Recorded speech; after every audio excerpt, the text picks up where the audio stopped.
ജനം വിശ്വസിച്ച് ഭരണം ഏൽപ്പിക്കുമ്പോൾ നാട്ടുകാരെ കൊണ്ട് പറയിപ്പിക്കരുത്. UDFന് അധികാരം കിട്ടിയാൽ ആരാകും മുഖ്യമന്ത്രിയെന്ന് ചർച്ചകൾ തുടങ്ങിയതിനെതിരെ കെ മുരളീധരൻ പറഞ്ഞ വാക്കുകളാണിത്. അതെ, അതുതന്നെയാണ് ഓരോ UDF അണികൾക്കും ഇക്കാര്യത്തിൽ പറയാനുള്ളത്.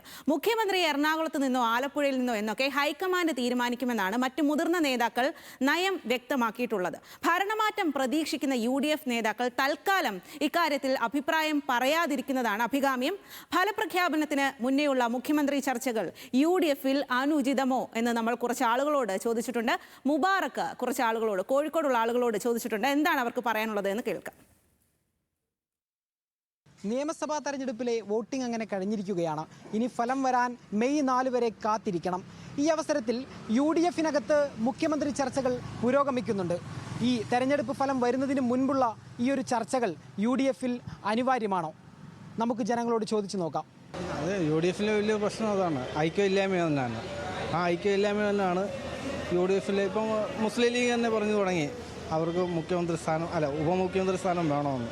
അതിന് ഞങ്ങൾക്ക് അർഹതയുണ്ടെന്ന് തന്നെ അവർ പറഞ്ഞു തുടങ്ങിയിട്ടുണ്ട്. ഇത് തന്നെയാണ് വലിയ പ്രശ്നം തന്നെ, UDFിൻ്റെ പ്രശ്നം തന്നെ. KC വേണുഗോപാൽ ആ പുള്ളി എന്ന് പറഞ്ഞു കഴിഞ്ഞാൽ കോൺഗ്രസിനെ നശിപ്പിക്കാൻ വേണ്ടി നടക്കുന്ന ഒരു വ്യക്തിയാണ്. മുഖ്യമന്ത്രി സ്ഥാനത്തിന് വേണ്ടിയിട്ട് പുള്ളിയും പടവലും തുടങ്ങിയിട്ടുണ്ട്.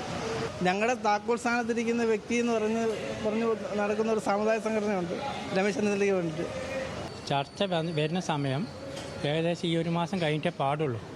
മുഖ്യമന്ത്രി ചർച്ച ഇപ്പം വെറുതെ ഒരു ആവാസമാണ്. പല ആൾക്കാരും ഇതിന് വരുന്നുണ്ട്. അപ്പോൾ 4-5 ആൾക്കാരാണ് മുഖ്യമന്ത്രി സ്ഥാനത്ത് വരുന്നത്. അതിപ്പോൾ ചർച്ച ചെയ്യാൻ പാടില്ല അഭിപ്രായം. ആവശ്യമില്ലാത്തൊരു ചർച്ചയാണ് ഇപ്പോൾ അത്. ആരാണെന്ന് നമുക്ക് തിരഞ്ഞെടുക്കുക ആരാന്ന് വരാൻ പറ്റില്ലല്ലോ. അതിന് മുന്നേ തന്നെ മുഖ്യമന്ത്രിനൊക്കെ തിരഞ്ഞെടുക്കാറുണ്ട്. അതുപോലെ മുൻകൂട്ടി വീരം കിട്ടിക്കണോ ഇല്ല. അപ്പോൾ അത് ആവശ്യമില്ലാത്ത ചർച്ചയാണ്. അവരുടെ പോരായ്മ എന്ന് പറയുന്നത് ജയിക്കുന്നതിന് മുമ്പ് അല്ലെങ്കിൽ അങ്ങനെ ഒരു പ്രശ്നം അവർക്കുണ്ടത്. അവർ അതിനുവേണ്ടി ഒരു വടംവലി അവർ നടത്തുന്നത്. രമേശ് ചെന്നിത്തല ആണെന്ന് പറഞ്ഞാൽ VD സതീശൻ പ്രശ്നം ഉണ്ടാക്കും. VD സതീശൻ എന്ന് പറഞ്ഞാൽ നമ്മുടെ കണ്ണൂർ സുധാകരൻ പ്രശ്നം ഉണ്ടാക്കും. പിന്നെ അതുപോലെ ഒത്തിരി ഇവർ തമ്മിലൊക്കെ പ്രശ്നം ഉണ്ടാക്കുക, അല്ലാതെ വേറെ കുഴപ്പമില്ല. അവർക്ക് തീരുമാനിക്കാം. പക്ഷേ ഇത് അവർ തീരുമാനിച്ചാൽ അവർക്കൊരു താറിലെത്തിന് ഒത്തിരി സമയമെടുക്കും. തന്നെ ഇലക്ഷൻ സീറ്റ് വിഭജനം വന്നു, അവരെത്രയോ പുറകിലായിപ്പോയി അല്ലേ. അതങ്ങനെ ഒരു പ്രശ്നമാണ്. ചർച്ച നല്ലതാണ്. തീരുമാനം എടുത്തു കഴിഞ്ഞു. VD സതീശനാണ് മുഖ്യമന്ത്രി, അതിലൊരു മാറ്റമില്ല.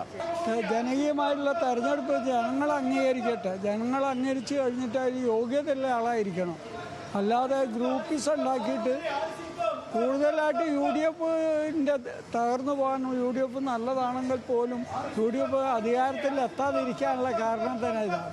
പലതരത്തിലും യോജിച്ചു പോകാൻ വിചാരിച്ചാലും അതൊന്ന് തെറ്റി ചിന്നിച്ചേറിയിട്ടുള്ള പ്രവർത്തനമാണ് അവരെ ഇതിലുള്ളത്. ഇത്തരത്തിലൊരു ചർച്ച ഇപ്പോൾ ആവശ്യമില്ല എന്ന് പറയുമ്പോൾ കുറച്ചാളുകൾക്ക് ഇതിൽ നല്ല അഭിപ്രായവുമുണ്ട്. കോഴിക്കോട് നിന്നും ക്യാമറ പേഴ്സൺ സുൽത്താനൊപ്പം M. മുബാറക്, ന്യൂസ് മലയാളം.